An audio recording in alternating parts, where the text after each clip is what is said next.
एक दिन की बात है। राजकुमारी अपनी सहेलियों के साथ जंगल में शिकार पर गई हुई थी। तभी वहां पर अचानक से एक बहुत बड़ा दानव आ जाता है।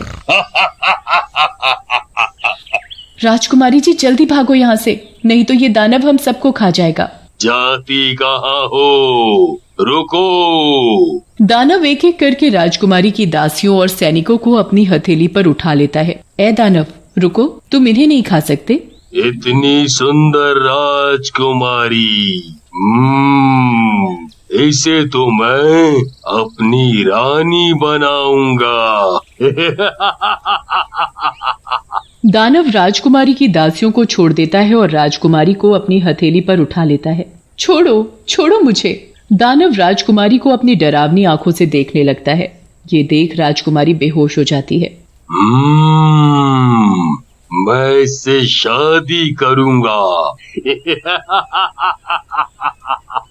तुम राजकुमारी को उस दानव के हवाले कैसे छोड़कर आ सकते हो? महाराज हमें माफ कर दें, पर हम कर भी क्या सकते थे।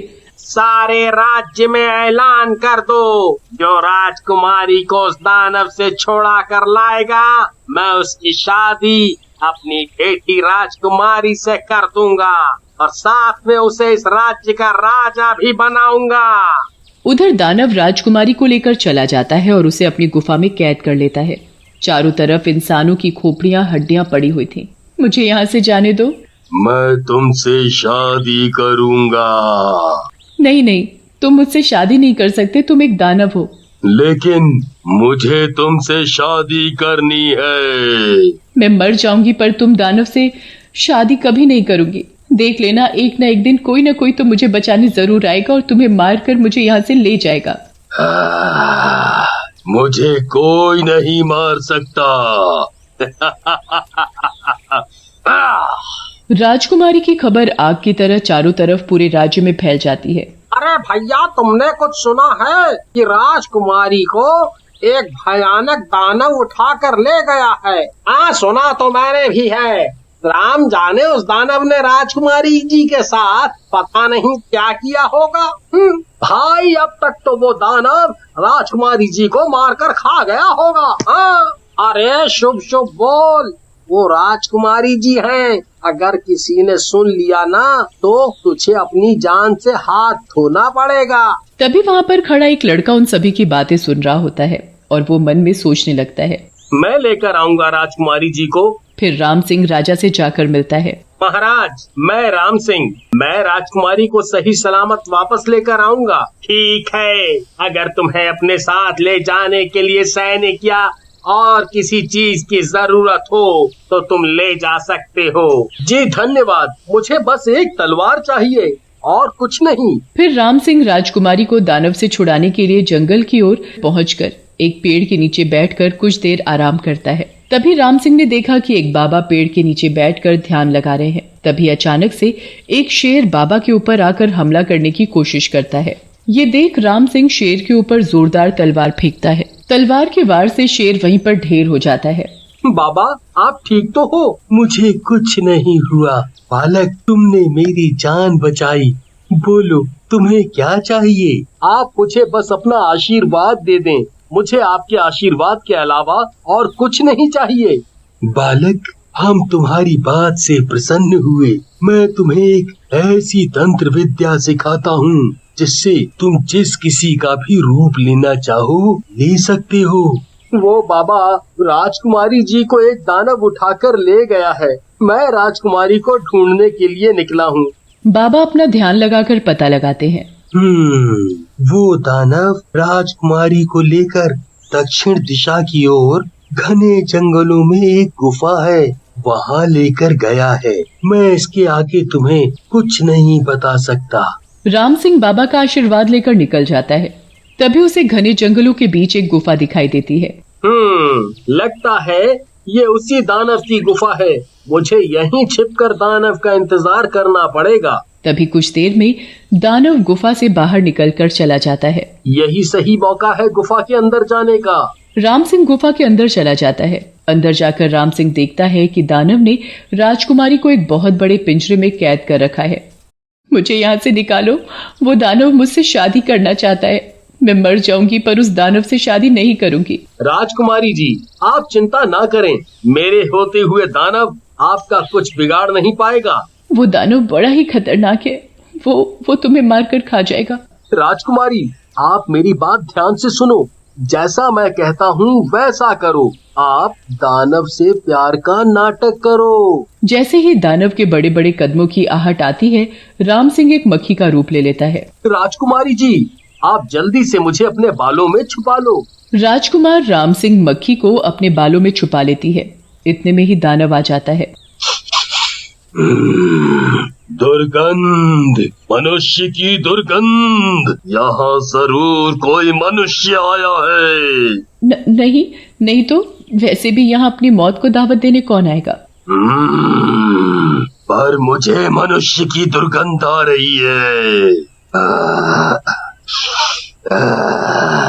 वो तुम मांस खाकर आए हो, इसीलिए तुम्हें दुर्गंध आ रही होगी। तो राजकुमारी, तुमने मुझसे शादी करने का क्या सोचा? पहले तुम मुझे इस पिंजरे से बाहर निकालो। दानव राजकुमारी को पिंजरे से बाहर निकाल देता है। फिर राजकुमारी दानव से प्यार का नाटक करने लगती है। सच कहूँ तो तुम मुझे अच्छे लगते हो। सही में? मुझे तो यकीन ही नहीं हो रहा कि तुम मुझे पसंद करती हो। अब मैं तुम्हें कैसे यकीन दिलाऊं? ये कहते हुए राजकुमारी दानव के गले लग जाती है और मन में कहने लगती है, न चाहते हुए भी मुझे इसके गले लगना पड़ रहा है। तो ठीक है, हम आज ही शादी कर लेंगे। किली किली किली किली। नहीं, अभी नहीं, अभी थोड़ा इंतजार तो करो मेरी जान। दानव राजकुमारी की बातें सुनकर फूला नहीं समाता। फिर कुछ देर में रात हो जाती है। मुझे नींद आ रही है, मुझे सोना है। ठीक है, तुम आराम से सो जाओ। और अगले दिन दानव को भूख लगती है तो वो भोजन की तलाश में जंगल की ओर निकल जाता है। दानव के जाते ही राम सिंह राजकुमारी से कहता है, राजकुमारी जी, मुझे अपने बालों से बाहर तो निकालो। राजकुमारी मक्खी बने राम सिंह को अपने बालों से बाहर निकाल देती है। राम सिंह वापस मक्खी से राम सिंह बन जाता है। अगर सही में दानव ने मुझसे शादी कर ली तो मैं आत्महत्या कर लूंगी। राजकुमारी जी, ऐसा कुछ नहीं होगा। ऐसे ही हर रोज राम सिंह दानव के आने से पहले मक्खी बन जाता और राजकुमारी उसे अपने बालों में छुपा लेती और दानव के जाते ही राम सिंह वापस मक्खी से राम सिंह बन जाता। इसी तरह से राम सिंह और राजकुमारी को एक दूसरे से प्यार हो जाता है। इस दानव को मारना इतना आसान नहीं है, पर नामुमकिन भी तो नहीं। राजकुमारी जी, आज जब दानव गुफा में आएगा तब तुम उससे प्यार प्यार में उसकी मौत का राज पूछना।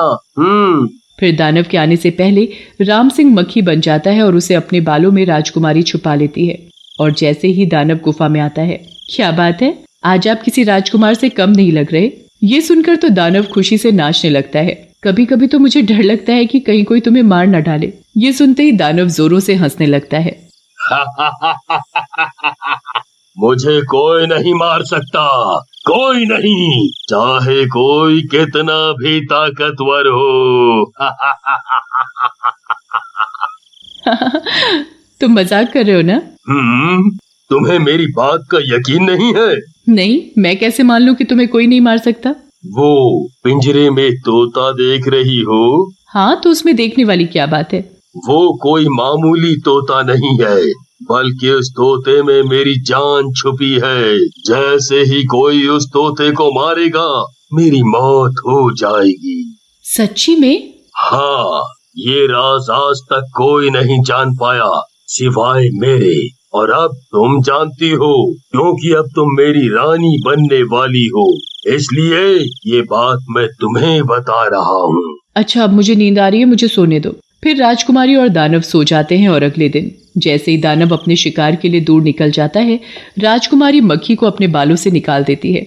मक्खी वापस से राम सिंह बन जाता है। राजकुमारी जी, दानव के आने से पहले हमें इस तोते को मारना होगा जिसमें दानव की जान छिपी है। हाँ, हमें जल्दी करना होगा। राम सिंह जैसे ही तोते को पिंजरे से निकालकर अपने हाथ में पकड़ता है। मुझे जल्दी ही तोते के पास पहुंचना पड़ेगा। दानव जल्दी जल्दी तोते के पास पहुंचने की कोशिश करता है। वैसे ही राम सिंह तोते की गर्दन पकड़ लेता है। दानव लड़खड़ाता हुआ राम सिंह को पकड़ने की कोशिश करता है। उससे पहले ही राम सिंह तोते की गर्दन मरोड़ कर तोड़ देता है। तोते के मरने के साथ ही दानव का भी अंत हो जाता है। फिर राजा राजकुमार और राम सिंह की शादी करवा देता है।